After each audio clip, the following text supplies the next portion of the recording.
Ketika investor smelter diberi insentif super royal, misalnya berupa pembebasan pajak atau tax holiday selama 12 tahun. Meskipun insentif tersebut hanya bisa dinikmati oleh investor dengan modal di atas 25 triliun, namun bukan karena kita anti tax holiday, tapi pengawasan pemerintah terhadap kebijakan itu tidak akan ketat. Jadi membuat investor Tiongkok tadi pasti mengakali negara Indonesia. Kita urai satu persatu. Mengapa tidak ketat? Backup penguasanya terlalu kuat. Sejauh ini terdapat informasi PPh Badan tidak bayar, nol besar. Ini membuktikan tidak ada yang mengawasi sesudah diberi tax holiday tersebut. Selama ini dinikmati oleh para invader sumber daya alam tersebut. Karena nikmat sekali fasilitas yang pemerintah berikan, rasanya feeling saya 3 tahun setelah beroperasi investor Tiongkok di Indonesia, mereka sudah break even point, balik modal, dan keuntungannya setelah itu puluhan triliun. Logika perhitungannya. Dan ini pendapat pribadi ya, mesin-mesin dan investasi itu di markup agar nilainya lebih dari 25 triliun sehingga dapat tax holiday. Aslinya walau alam. Kalau saya sebagai investornya, karena saya mirip dengan mereka, paling top 10 triliun modalnya. Kalau saya dikasih kesempatan di negara lain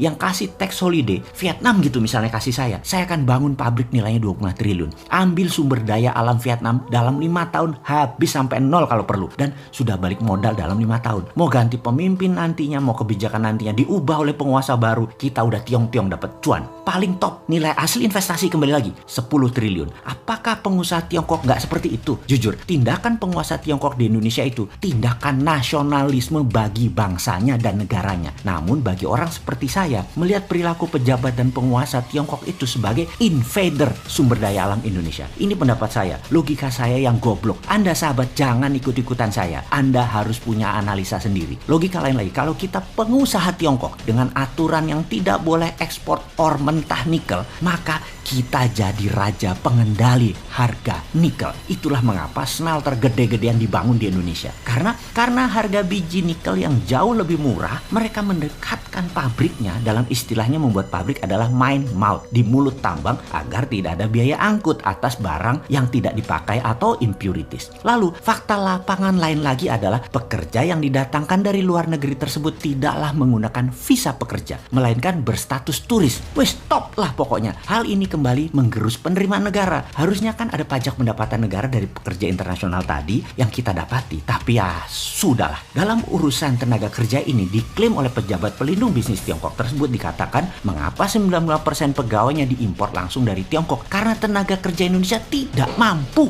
Wih, kok pejabat menghina dan merendahkan bangsa sendiri, tidak dihujat atau tidak dicopot ya jabatannya? Apa karena sponsor buzzer dia itu ya? Atau karena dia serba bisa? Dia bisa merangkap banyak pekerjaan dan banyak jabatan. Super canggih dia. Bahkan jabatan menteri mah kecil buat dia. Gubernur, bupati, wali kota, panglima, pangdam, danrem, pemadam kebakaran, Baywatch, penjaga pantai. Kalau dicopot dia bisa gantikan. Hebatlah orang ini. Lalu ada hal yang saya pribadi masih kepikiran. Asli kepikiran kalau saya mengandaikan saya adalah pengusaha Tiongkok. Saya pasti hanya akan buat smelter pembuang impurities. Saya tidak akan buat pabrik refining atau pemurnian nikel. Nggak akan. Smelter itu difokuskan hanya ambil bahan baku alam yang paling top, nikelnya 2%, di mana kebanyakan 1,6%. Lalu mereka akan bakar dalam tanda petik agar membuang bahan-bahan yang tidak diperlukan. Jadi dalam 1 ton output produk, bukan 1 ton nikel, tapi 1 ton tersebut nikelnya hanya 25% kandungannya. Sehingga masih belum dikategorikan nikel agar pajaknya bukan pajak nikel. Apa kayak dikasih nama nikel oxide, nikel ore, karena 75%-nya bukan nikel. Karena mereka butuh yang 75% ini. Ada ferronya, ada litiumnya, ada banyak deh. Sama seperti dalam video sebelum ini. Pabrik smelter koper di Gresik tidak akan keluarkan koper murni 99,9%. Juga goldnya 99,9%. Karena berakibat keluar juga goldnya, platinumnya, tembaganya. Nggak bakal. Jadi apa yang mereka lakukan? Mereka hanya buat anoda slime saja. Jadi dibayar pajaknya bukan finish product. Jadi kalau kita nih pengusaha Tiongkok yang nasionalis, maka ngapain kita buat refining di Indonesia? Keluar nikel 95%. Ngapain keluar litium? Ngapain keluar ferronya? Pabriknya juga harus ada abadi di Indonesia. Nggak bakalan, karena stok kita kan mau dikeduk abis-abisan dalam 10 tahun ke depan. Ngapain pabriknya abadi? Yaitu pabrik refining. Pastinya ini cuman buat keduk sumber daya alam Indonesia. Ini pasti yang tidak diperdulikan oleh banyak rakyat karena sudah ditutupi buzzer dan ditutupi media mainstream bahwa nggak apa-apa SDA dikeruk sampai habis dalam 5 tahun ke depan, dan pabrik smelternya dicitrakan itu baik buat negara. Itulah yang kita tahu saat ini. Yang kita tanya kemudian, bener terbaik buat negara. Mana bukti setoran pajaknya? Kembali kalau kita jadi pengusaha Tiongkok, kita buat smelter hanya pembuang impurities, pabrik pemurnian tetap di Tiongkok. Pokoknya main cepat aja yang di Sulawesi. Bener kan kira-kira bayangan kita ini? 10